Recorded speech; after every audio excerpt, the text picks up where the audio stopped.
मानकुंड गोवंडी विधानसभा क्षेत्र के हैवीवेट नेता अबू आसिम आजमी साहब, जो कि सपा और महाविकास आघाड़ी से इस बार लड़ रहे हैं। हालांकि वो यहाँ पे उनका गढ़ रहा है, लेकिन इस बार वो क्या कहते हैं उनसे जानते हैं। सर, बहुत बहुत स्वागत है आपका। इस बार की जीत किस तरह की होगी या क्या मानते हैं, टक्कर है?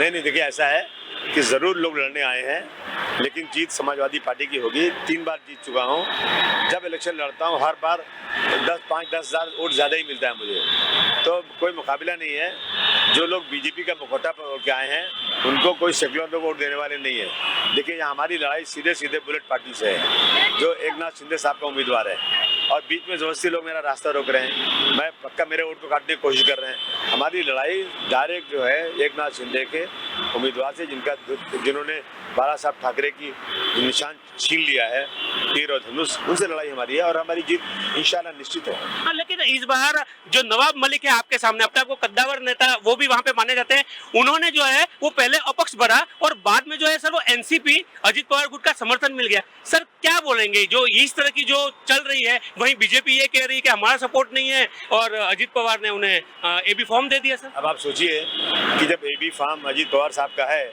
तो सपोर्ट हुआ कि नहीं हुआ? तो ऐसा ना, एक शेर है ना कि कैसा पर्दा है कि चिलमन से लगे बैठे हैं, सांप छुपते भी नहीं, सामने आते भी नहीं। इन लोगों ने 2 उम्मीदवार खड़ा किया है कि हमारी वोट अब कट जाए और यहाँ पर सांप्रदायिक पार्टी चुनकर आ जाए, मगर यहाँ की जनता होशियार है, वोट बटने नहीं देगी।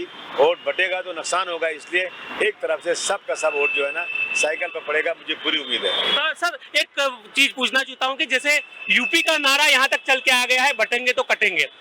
एक तरफ महाविकास आघाड़ी ये कह रही कि हम विकास की बात करते हैं, वहाँ पे ये जो है महायुति वो बटेंगे तो कटेंगे की बात करें। इस नारे के बारे में आप क्या कहना चाहेंगे? ये लोग सिर्फ नफरत की बात करते हैं। हिंदू मुस्लिम सांप्रदायिकता, मस्जिद में घुसकर मारेंगे, लाउड स्पीकर उतार देंगे, फालतू बातें इनकी है। ये समझते हैं कि इस पे इनको वोट मिल जाएगा, परंतु जनता अब होशियार हो चुकी है। अब इन बातों में जनता आने वाला नहीं। बटेंगे तो कटेंगे मतलब क्या?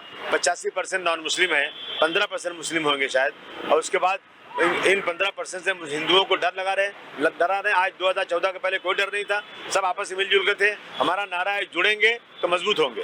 बिल्कुल सर, महाविकास आघाड़ी से मैंने आपके जो भाषण थे वो भी प्रॉपर सुने हैं और देखा कि आपकी 12 सीटों की मांग थी और वो पूरी नहीं होकर आपने कहीं ना कहीं इस चीज पे कॉम्प्रोमाइज किया कि सीटें कम लेकर आप यहाँ पे लड़ रहे हैं। लेकिन मंत्री पद में हम अबू आसिम आजमी साहब को देखेंगे मंत्रिमंडल में? देखिए, ये सब बात ही नहीं करता। मुझे पहले एमएलए चुन के लाना है और किसी तरह से महाविकास आघाड़ी की सरकार बने, बाकी क्या होगा बाद में देखेंगे। हाँ सर, यहाँ के विकास की अगर मैं बात करूँ, किस तरह का कॉन्फिडेंस है, क्या क्या काम है जो यहाँ पे हुए हैं जिनके बलबूते, या आपको लगता है कि नहीं जनता इस बार आपकी है और आपको चुनेगी? जनता देख, मैंने कहा ना कि 2009 में लड़ा था, तो बाद में 2014 में और ज्यादा वोट मिला, 2014 में लड़ा तो उसके बाद 2019 में और ज्यादा वोट मिला, 2019 में लड़ा तो 2024 और ज्यादा मिला, अब 2024 में लड़ रहा और ज्यादा मिलेगा।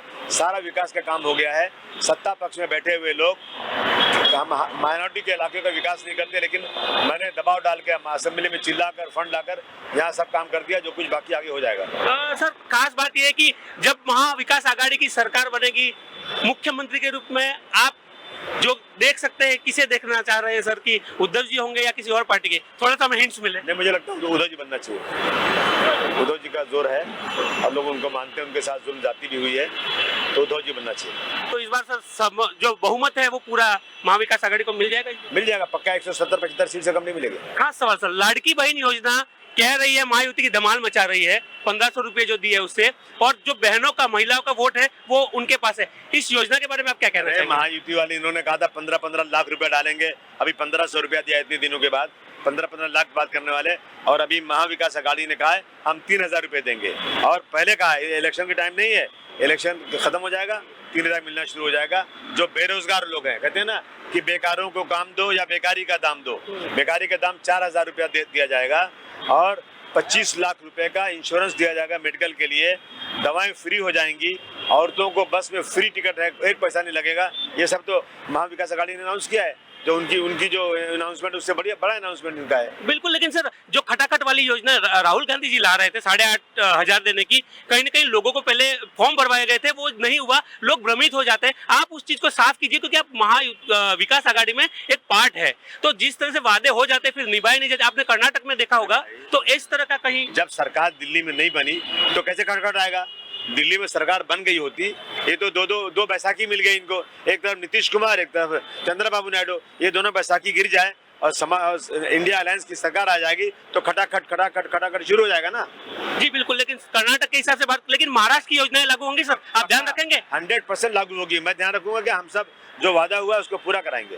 चलिए, तो ये थे अबू आसिम आजमी साहब, जिन्होंने हमारे साथ बेकार बात की है और कहा है कि जीत तो उनकी निश्चित है, भले नवाब मलिक सामने खड़े हो या कोई और है, मेरी टक्कर जो है वो महायुति से है, न कि किसी नवाब मलिक या अपक्ष उम्मीदवार से, जिनको एनसीपी अजित पवार गुट का सपोर्ट है। अब वो तो 23 तारीख का वक्त ही बताएगा कि जीत किसकी होती है। कैमरा पर्सन रविंदर के साथ निर्मल त्रिवेदी, देश न्यूज, मुंबई।